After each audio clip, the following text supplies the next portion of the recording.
Hello and welcome to your weekly State of Affairs program here on QTV Gambia, broadcasting live from our studios here on Kairaba Avenue. My name is Aliou Sise. Well, tonight we are honored to have with us the Gambia's Minister of Finance and Economic Affairs, Sidi Keita. Well, as you know, as the stewards of our nation's financial policies, the minister plays a critical role in shaping economic growth, of course, managing public resources and addressing pressing financial challenges. Well, in this program tonight, we will delve into key issues such as, the national budget, strategies for economic recovery, fiscal policies, and government's vision for sustainable development. We will also explore measures being taken by the government to tackle pressing concerns like inflation. Honorable, once again, thank you so much for joining us on the State of Affairs program. Thank you very much, Aliou, for having me. It's a pleasure to be here, and I big thank you to you and the listeners to have me here. Share some ideas and have a conversation. Last month, you tabled the estimates for 2025, amounting for over a little $52 billion for 2025, which the Parliament is deliberating. Take us through the budget formulation. How do you reach that figure? Thank you very much. A budget is a formulation and translation of government policies into numbers as to the resources required to implement government policies for the upcoming fiscal year. And the budget development process takes time. It starts as early as May of any given year, when the sectors will be written to give them the overall economic outlook.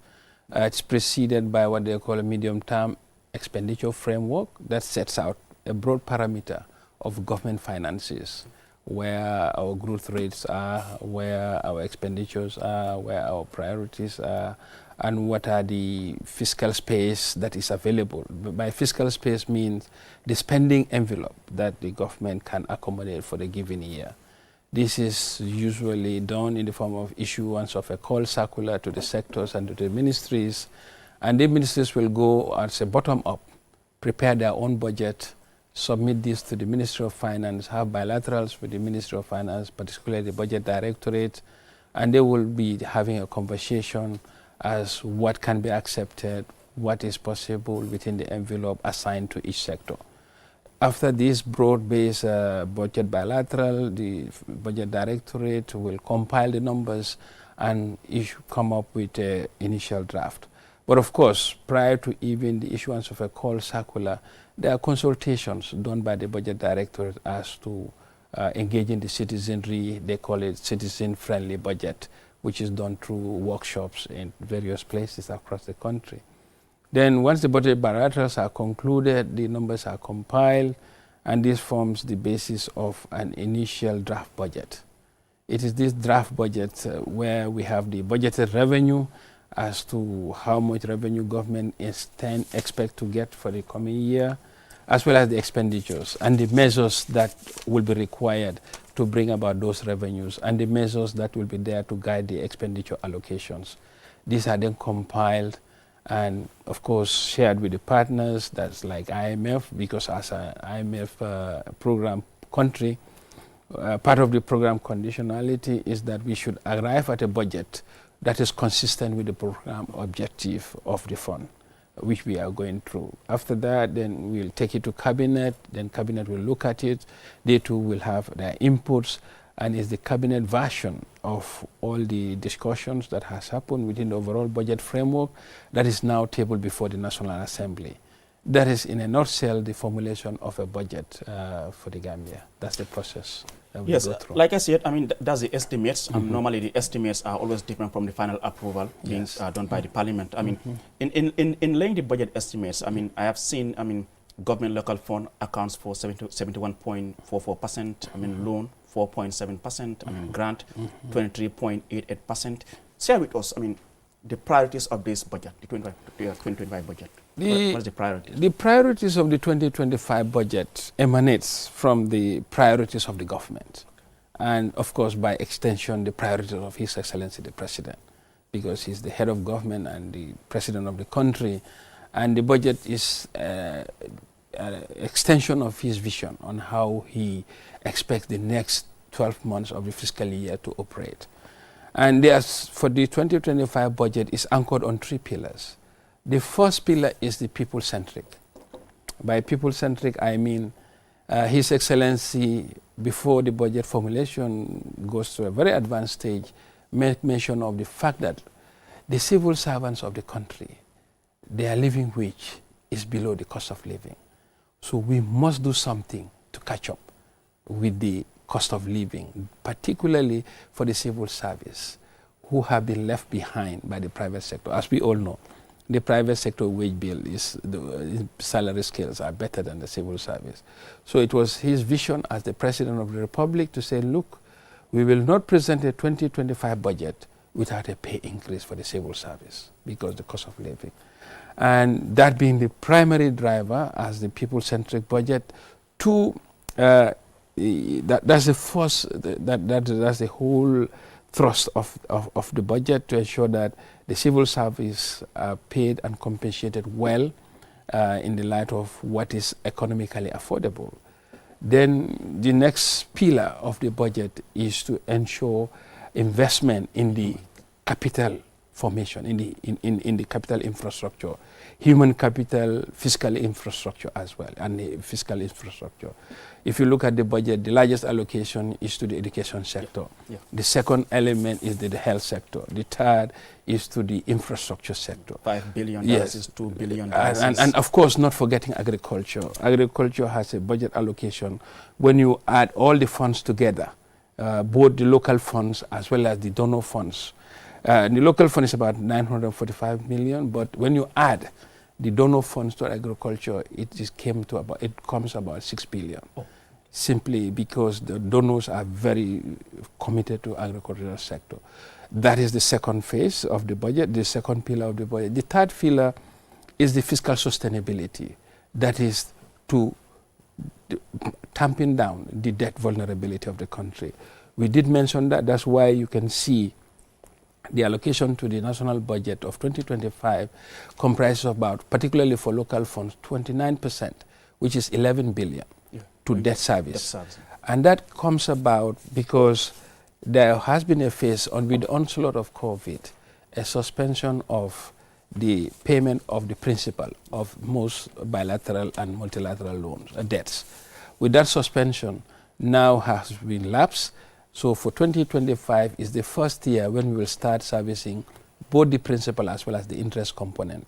That's why the budget for the debt stock has increased to 29% of the budget, which is 11 billion or 29%.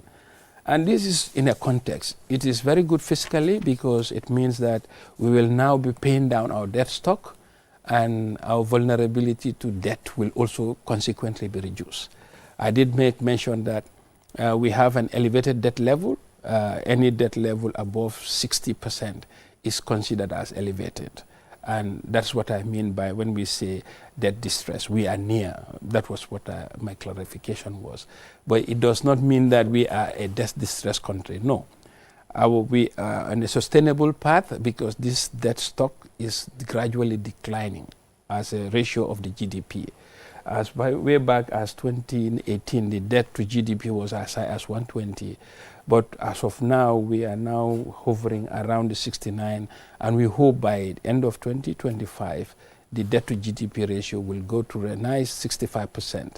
And that downward trajectory is supposed to continue until to a level when we can hit below the 50% mark. And then we'll say the debt distress level has gone. These are the 3 pillars. Principally, it's a people-centric budget, focus on the compensation and reward mechanism for the civil service, investment in the human and fiscal infrastructure, as well as tackle the fiscal challenges of the debt. These are the 3 pillars that form the basis of this budget for 2025. Yes, I mean, let me just bring in this question before I forget. I mean, when you brought in the estimates in Parliament, members were questioning the delay in the presentation of the budget. Could you just share with our viewers what was responsible for this? Yes, again, like I said, the constitutional provision that the budget be read 60 days prior to the end of the year was an amendment of the Constitution, and it came into force in October 2023. So this is the first year of it being applied. But it so happened when we had the IMF in country, the discussion, and we had this discussion of the pay increase, we could not conclude the discussion because basically, to put it straight, they didn't agree at the beginning. They said we need to have more time to have a conversation. Then we consulted the executive and then we went to the National Assembly. We said, look, this is the priority of the president and the priority of the executive to increase the wage bill of the civil service. Unfortunately, we could not conclude the discussions with the fund in the ground. Would you allow us, if you want us to table the budget as is without any wage increase, we can meet the deadline of November 1st. However, if you allow us time, knowing that it's a first year of implementation of the revised constitutional provision, we can go to Washington, continue the dialogue as the fund proposed. Perhaps we can get an outcome which will be favorable to the Gambian population. And the National Assembly leadership, in its wisdom, also deemed that, look, the salary increase for the civil service is a greater good than meeting the constitutional deadline, which may have had no material adverse effect. Because even if we had stuck to the 1st of November deadline, even if the budget is approved before December, the implementation can only start in January. So looking at all the risks and rewards of the decision, the leadership of the National Assembly agreed that yes, go to the World Bank and IMF and continue the conversation. And it was not a very easy conversation when we went. It was very difficult conversation. Initially, in fact, the level that we were shooting for as a government was as high as 75%.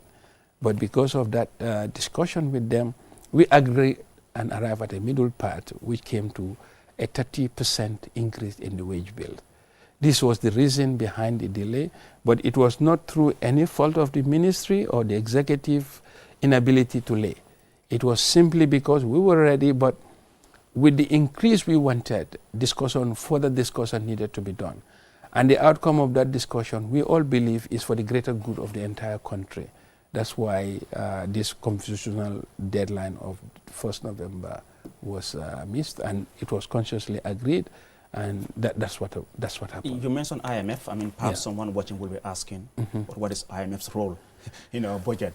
Could you just enlighten us? IMF is the International Monetary Fund of the Bretton Woods institution system that are in charge of global financial surveillance, to ensure that countries' economies are managed properly and that they have the partner support, because all the partner supports are linked to IMF program. If you are not in an IMF program or you are not in a staff monitored program, you'll be very unlucky to have any development partner support, because IMF is a signal of confidence that the economic management is on track and the necessary policies are being implemented as agreed, and reform is along the process. So they are a supranational body that is in charge of economic surveillance to help countries generally to help in their stewardship of their economic affairs.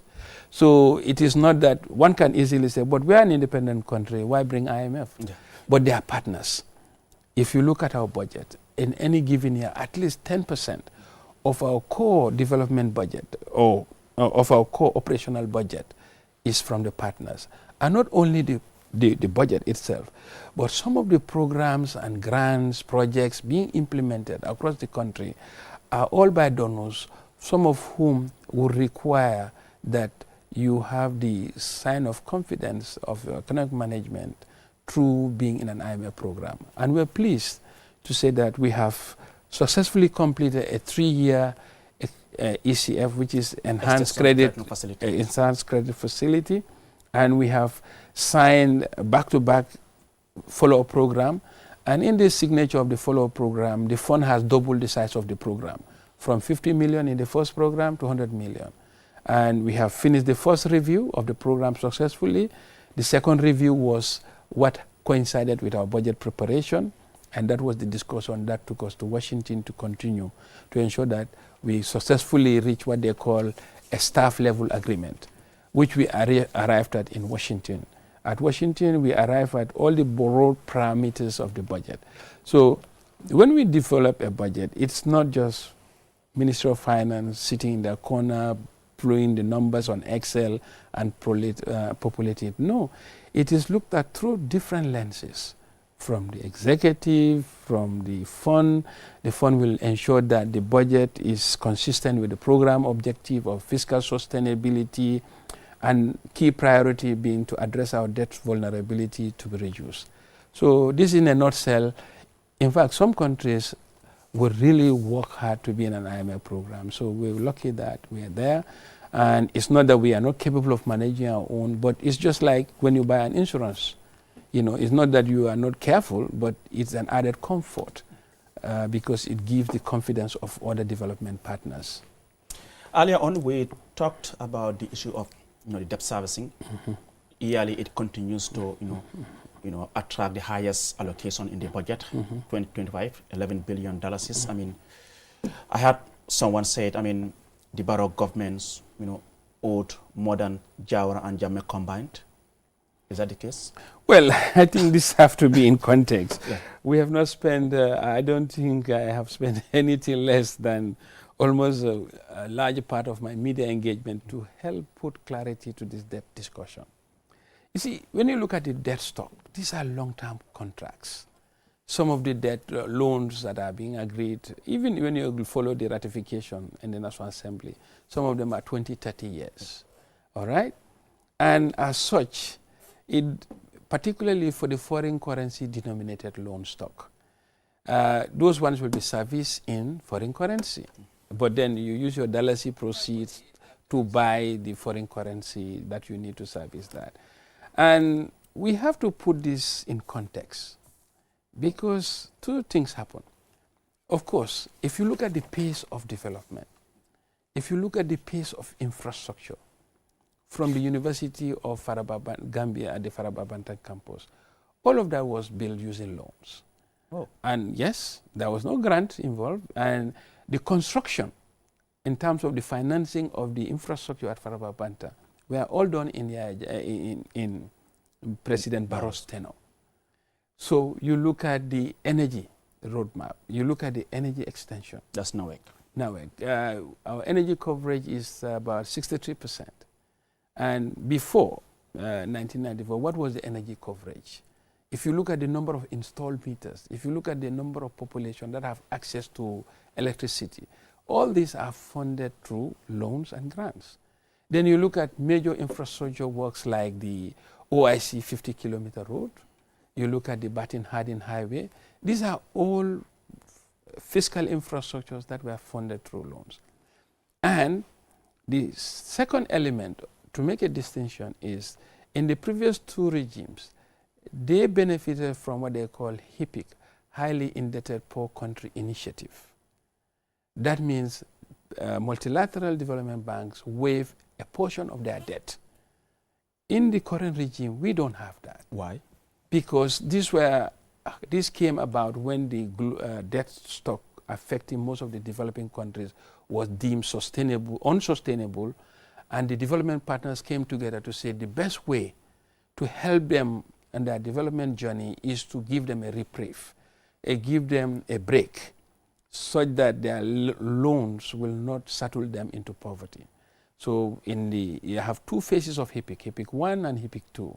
And Gambia happened to benefit from debt forgiveness in that. So that has literally wiped out a large significant portion of the debt that are owing to these two regimes in the past. Then you look at the foreign currency impact. Some of the loans that were contracted in the prior regimes still have to be serviced by this current regime. Government is continuity. And the contraction of those loans were done at a time when the exchange rate was as low as $10 to a dollar. Now it's 71. Now it's about 70. So that means for the principal outstanding on those loan stock that are denominated in dollars, you still need $7 more than before to service the same amount. And in fact, at the ministry, we did some work to identify the impact of FX, foreign currency, on our loan stock.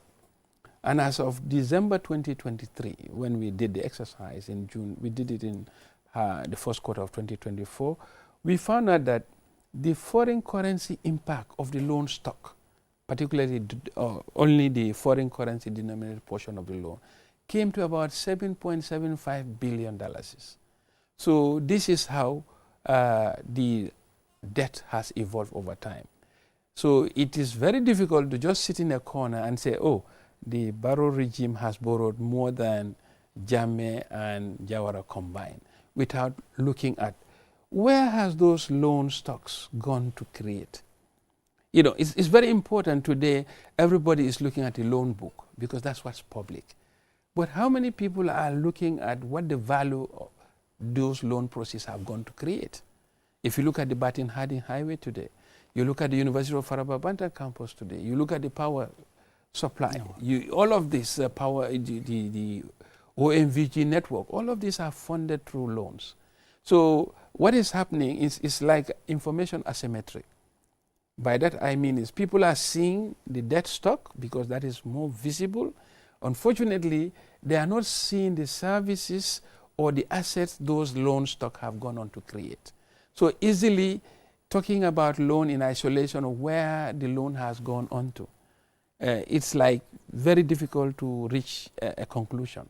So meanwhile, of course, the loan stock has grown because new loans were contracted, but these loans have gone on to create assets that have tangible value. But because those, I'm not an engineer, of course, we know how much we have invested in the building of the Batin Harding Highway, in the building of University of the Gambia. Those are in our loan book. But what would it take today as a replacement value for those assets? Today, if we are supposed to build the University of Gambia Faraba Bantan campus, what is the value assigned to that? Gambians, people saying this are not saying, oh, loan book is this, but what is the compensating assets that those loans have gone on to create? The Batin Harding Highway is going through a third phase, but even the second phase that is complete, we all have felt the economic benefit that comes with it, from reduced traffic time, reduced congestion, less consumption of fuel. All these benefits are accruing to our private gains as commuters, as owners of vehicle, longer life of vehicle span. But have we looked at it and economically value what is the benefit of this road? And then we compare how much loan has gone in to create this. And I think that is where, I don't want to sound a bit technical here, but we need to. If you look at your growth as a country, your nominal growth, that is the inflation plus your real growth rate. Our inflation is around 10%. Inflation is 10%, but our nominal growth, our real growth is about 5.8. That means that it's almost 16%, 15.8%. You look at the cost of our debt, because most of these loans or debt stock are concessional. The cost of our debt portfolio is far less than 13%. So if you look at your nominal growth, you subtract your cost of contracting those loan stock, and you have a positive alpha, then that means your debt is sustainable. That means it's only going to allow your development to progress. That's why you have seen recently our GDP growth is growing year in, year out. It is now growing from... You said next year it's going to be 5 point something? No, in fact, currently it's about 5.7. Yeah. This 2025 is expected to be 5.8. And some of the research houses are even projecting it to be about as high as 6.3. And these are independently done, not by the government, but by independent research houses. Even if you look at a publication has come out, I think is African Economic Outlook, that has touted the Gambia as one of the top 20 growing fastest economies. These are independently done. So this, in a nutshell, is the breakdown of the analysis of our debt stock and the conversation around it. And now it's very difficult in economics to talk about terms in absolute context without looking at it comparative or comparing it to something else. Because if you say our loan stock today is 110 billion, what about the assets that those loans have created or the services that those loans have generated? And given that the monetary cost of those loans far below the nominal growth rate of the economy. And by the way, at every assessment phase of our IMF program, debt sustainability assessment is one of the pillars. And in each of these assessments, the assessment has come out that yes, the debt level is elevated, but it is sustainable. And given that we are decreasing, we are on a declining path of debt to GDP, I think our debt is sustainable. Of course, that's why we are allocating 29% of budget to servicing it. At this rate, we are expecting that by the program, the next 3 years, we expect the debt to GDP to hover around 49, 50%, when the risk of distress will totally evaporate. I mean, looking at our current, debt portfolio. Yes. I mean, moving forward. I mean, this is your area as a seasoned economist, a minister. I mean, what do you think these countries should? What measures should we take to ensure we are able to control, the debt from rising above what it is now? I mean, like you said, I mean, maybe loans that we are taking during Jame and Jawara's time are now being paid, and because of the exchange rate is going up. Who knows? Maybe in the next 10 years, the dollar might get to 90. Yeah. So Yes. how do we control? I mean, the way and manner in which we take loans, in as much as we appreciate, the assets that these loans have created. Yes, we are mindful. Yeah. That's why we have, and we do not, and it's part of our program arrangement with the fund, contract any loan that's not concessionary. By that I mean is we do not take any loan that's commercial. What's the difference? The difference between a concessionary loan and a commercial loan, a commercial loan is a loan that you will be paying at market rate. That if you go to a commercial bank or international market, this is what the international price is. A concessionary loan is a loan, by our definition, consistent with the fund, has a grant element of 35%. That means for every dollar that you contract as loan, your effective present value of that loan obligation will be 65 cents. In a nutshell, I can repeat, a concessionary loan which we borrow, all our borrowings have to pass the concessionality requirement. That's the test we are putting to make sure that we do not go on a borrowing spree and we do not contract loans that are not commercially viable. So to do so, we ensure that every debt that we contract has a concessionality element of 35%. By that we mean is the present value of the loan compared to the nominal value will have a difference of about 35%. So if you borrow $100, the present value of that $100 as of today will be effectively 65. So that means soft loans, long duration, loans of more than 20 years, 25 years, and 1 or 2% interest. No interest more than even 5%.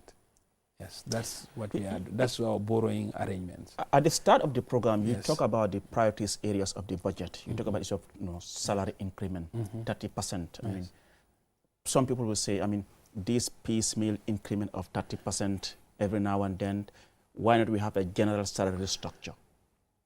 What's your take on this? Well, I think this was not, while it's not a wholesale revisit of the pay scale, but it was not a blanket across the board 30%. The 30% is the average wage bill increase. But certain there has been a graduation. The lower grades, as low as the first grade, low grade 1, will have increase on their basic as high as more than 70%. And then this will come down to some 60%, some 50%, up to a grade 8, which will hover around 30%. Then it's the higher grades like the grade 7 and the fixed grades that will have lower increases of less than 10%. So in a nutshell, while the wage bill has increased by 30%, it is the average, but individual grades, and this will be displayed in the interpreted pay scale, which will be published with the budget statement, which will be laying on Friday. So it is not across the board 30% equal. There is a graduation in scale. And this was done purely and consciously to make sure that the lower category of the civil service are not left out, and that we address the issue of equity to make sure that it's not only the higher grade ones that will get 30% of a larger amount. No, it has a cascading effect, the lower grades having, and also the allowances. You have the transport allowances and the the transport allowance and the rental allowances, residential allowances that are increasing to 3,500 and 3,000 respectively.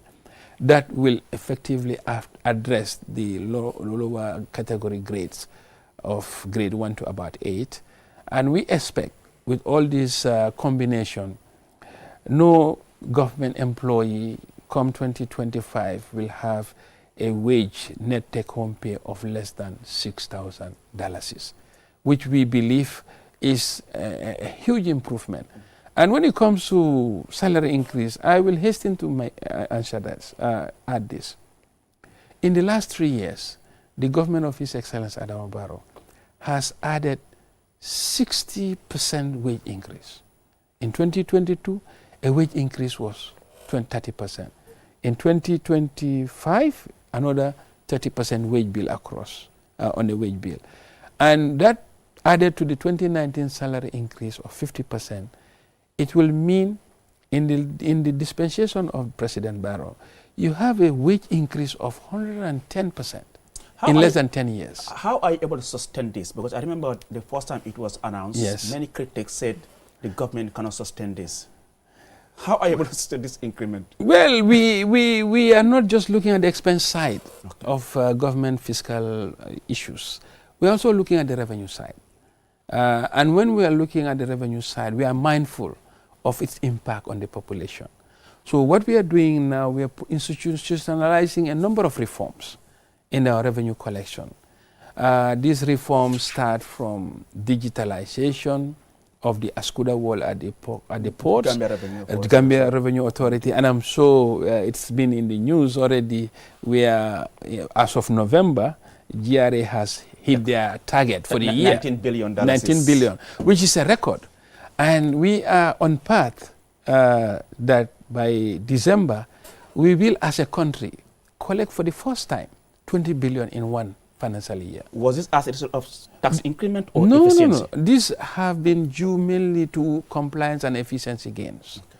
What we've done at the ministry, we've created a directorate of taxes and revenues to ensure that the policy side of operations of revenue administration is supported. And GRA has also introduced a number of reforms from the SIGPA stamp in terms of excise stamp for the bottled water, for the fuel marking, and pretty soon the telecom also will come in. So it's the efficiency gains. And increasingly more and more, we've started using digital solution towards our financial transaction. Now, passports are paid through banks. You know, some revenue collection through certain institutions are done through banks. And in each of these operations, we've seen significant jump in the revenue realization. So we are mindful, and we've tested these numbers, so we were quite comfortable that we are not proposing anything that will not be sustainable. And in fact, hence the apprehension of the IMF for the right reason, thinking that, well, when we went and we showed them the numbers, we had the conversation, then we had a meeting of minds. So we are very mindful. As you know, wage increase is a one-way traffic. You cannot increase wage today, tomorrow you say, I will not. So in order to do that also, we have looked at, as a government, certain measures which we have introduced, which will be a permanent source of increase to support the wage bill. So those measures will be announced as part of the budget speech. Yeah, because when you were laying the budget, you said, tax revenue is expected to increase by 23%. Yes. Does this mean there will be tax increment? No. We are focusing on this new, we are focusing by the GRA and. We are focusing principally on the compliance and enhancement through digitalization. Because if, in fact, people will hasten to say, oh, the country is overtaxed. No. The numbers are there. If you look at our revenue, in fact, there's a very simple metrics you use to determine the country's level of tax burden. That is the tax revenue to your GDP. In Gambia, our tax revenue to GDP is hovering from 10 to 11, 12% max. Meanwhile, our regional sub-Saharan African average of tax revenue to GDP is about 16%. That means that we are still below the sub-Saharan African average in terms of tax burden on the citizen. For the OECD, the developed countries who are our development partners, the tax revenue to GDP is as high as 35%. So we are mindful and we are guided by data, and in our policy choices, we are coming up with strategies that will ensure that the vulnerable, the population is not unduly taxed. All we are trying to do is to enhance compliance, because we all know an area like rental income. Yes, compliance has been a challenge yes. until when they come up with these reforms. Yeah, exactly. And any time we improve compliance, we have seen the revenues increase by leaps and bounds. One area is simply, if you look at rental income, it's a tax law that if you rent your building for commercial purposes, I don't mean to say somebody renting a room and parlor, but if you have a giant store in a high street part of town where you're getting a large income, that's the rental income tax. But the compliance rate in this area is very slow, it's very low. That's why we have come up with a new system which we have paid for through purchase, that will be there to map out the commercial enterprises that are subject of rent, and those rental income will now come into the tax bracket. And we also have entertainment tax. Yes, we have exactly. That was all missing. Here, so. That were all missing in the past. And even if you look at it in other areas, some of the areas that were not in the tax net, like for example, some of the incentive schemes, have been reviewed to make sure that, well, are these incentives value for money? Have this incentive not outlived their useful life? And then reforms are made along those lines. Honorable, let's now move, because I know when you laid the budget, I mean, there were some issues that actually, you know, people had their concerns. I mean, the issue of the president's tour, I mean, $50 million is, we understand. I mean, why that huge amount just for president's tour? I think... and even the 150,000 that they say daily for the presidency. I'm not surprised.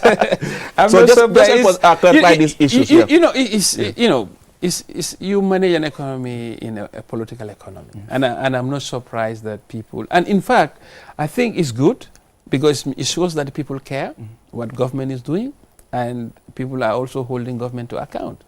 It's their right to make those assertions. It is our duty now to come and proffer explanation as to why we did what we did. And that's the more reason you're here today. That's it. Yeah. So, on the presidential tour, two parameters are there, and those are unwavering. One, it's a constitutional requirement. It's a constitutional requirement that the president should go and interact with the populace. At least twice a year. At least twice. And when you are budgeting, the Constitution specifically says at least twice. Minimum 2 times a year. So when you are budgeting, do you have to budget for 1 trip or you have to budget for 2?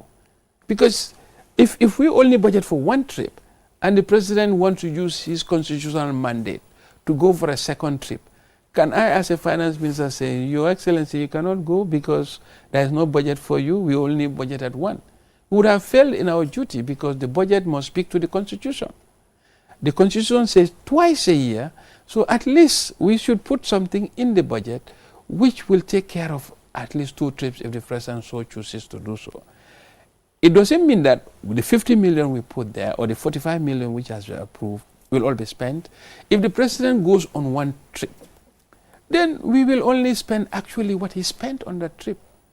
But don't forget, sometimes the president do undergo certain trips in the country like that are not necessarily the meet the people tour, but they are part of the presidential movement cost. Like if he goes on an industrial tour like he did this year. Those are all costed from those budget lines. So while people may think that it is high, it is not in our consideration because we have not budgeted for only 1 trip. How about the 150,000 before we get to Africa 50? It's also important that yes, we yes, clarify the that. $150,000 is that I had. That is what literally they say is the fish money for the president. That's my understanding, and I just can't get my head around it because that's not correct. Absolutely, but suppose hypothetically that's a correct number. How would that be possibly spent? He's Barokunda, so no, I really don't know because look, we have to be fiscally responsible. Yeah. I mean, we do not allocate more resources to the presidency than needed. And don't forget, Every expenditure that is issued out as part of a budget allocation and expenditure is audited. It doesn't mean that it's a one-way street. Once you allocate and you spend, then that's the end of the story. Audits are taking place. So it's not, definitely, I cannot quote the number precisely because of, security or other considerations. Yeah, I understand. But certainly, it is less than even 50% of what is being touted. So how about far less than that? How about, the overseas travels, cost of fuel? It No, takes a lot of from this budget. No, I think. What measure do you think we should put in place to be able to, we know the president must travel. That is normal. Yes. But the frequent travels no, to the government, not the president per se, but No, I think travels are a cause of concern for government. That's why government came with a travel restriction, and the travel restriction is still in force. Of course, some people will say we still do see government officials travel. Yes, they do travel because these are sanctioned travel on statutory or very important missions that are important for the running of the state. Okay. When it comes to the president's travel, I can safely say that the president is very mindful about his movements and is very considerate.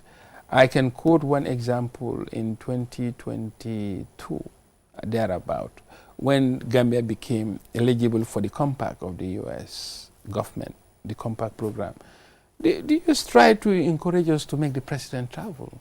But he said, look, the answer he gave me was that, look, my travel is expensive. If the VP can deputize for me, let it be. And many were disappointed. Yes. The president turned that trip down. Yes, yes, and it was mainly one of those considerations. Yeah. And we had cases in the past. I personally traveled with the president on a commercial flight to Tunisia. Was it Russia? That was, this was just not a show. These are realities. The president is very mindful of how he spends state resources. And as a Minister of Finance, I don't think anybody can know it more than I do. But we still need to do more. No, of course. In terms of controlling the way the costs are being managed. Yeah. The costs are being monitored. That's why even if you look at the budget execution, getting the budget is one thing, but spending it is another. When we actually come to the spending, sectors are within government. How do you monitor? In terms of to sustain our fiscal sustainability, we ensure that we do not borrow to spend. Okay. That at any given month in a fiscal in a year, we allocate. In fact, that's the worst part of the day of my working day of the month, when we have to do cash allocation. Because that is a very difficult time. You have to sit down and prioritize to say, look, this month we have 1.5 billion from GRA as revenue. What are the priorities that it must be spent on? Because even though budgets are approved, you cannot spend what you don't have. Yeah. That can only happen if you are going to borrow, which we are very mindful of. And most of these are projections, by the way. Exactly, yes. And that's why you might expect 1 million and you ended up getting just 500,000. I'm encouraging the national discourse to not just focus on the expenditure allocation. Let's also spend some time on how the revenue that will sustain those expenditures are being discussed. Because GRA has been doing a great job, and they continue to do a great job. Yeah. But revenue mobilization is not the only GRA as an institution that is in charge of. You have other MDAs, ministries, directorates, and agencies that are collecting revenue. So it's important that all hands are on deck to mobilize the necessary resources for national development. And don't forget, our development agenda has shifted. We have taken on board development tickets that used to be done by partners. Like if you look at the road infrastructure, this used to be principally done by partners in the past. But for the first time, under the dispensation of Adama Barrow, roads are being constructed from local funds. Like the Hakalang Road? The Hakalang Road, the Kiang West, in fact, are all funded from domestic resources. That's why we are coming up with innovative solutions such as asset recycling of Senegambia Bridge and digitalization and using of banks or commercial transactions to help collect revenues to enhance the revenue collection process.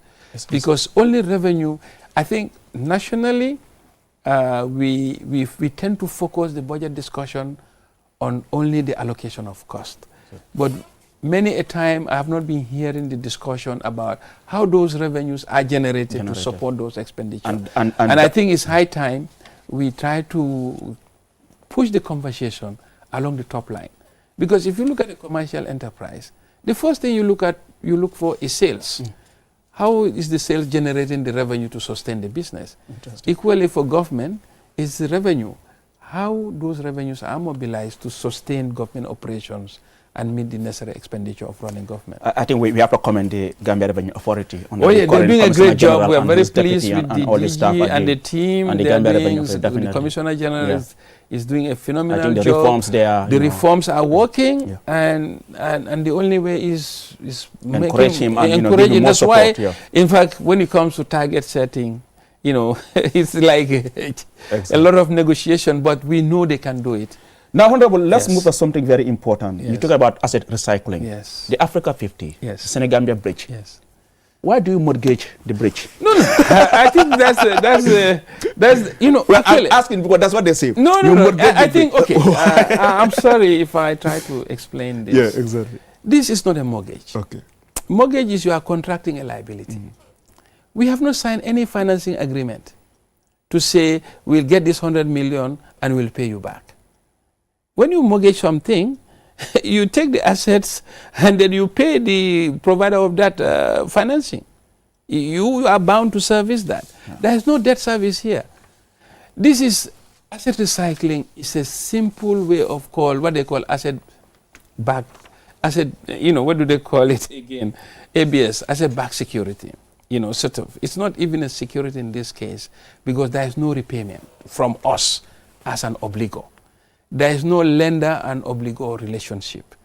We have created an SPV which now owns this bridge, and it's that SPV that will service the proceeds that have been used to pay these loans. So it's no longer an obligation of the government of the Gambia. And this SPV is jointly owned by Africa 50, 87.5%, and the Gambia government 12.5%. And that 12.5% shareholding is a free equity to the government of the Gambia. So in addition to getting the 100 million as part of the asset recycling proceeds, we are shareholder in the company, and the company will continue to pay us dividend in their year-to-year operations.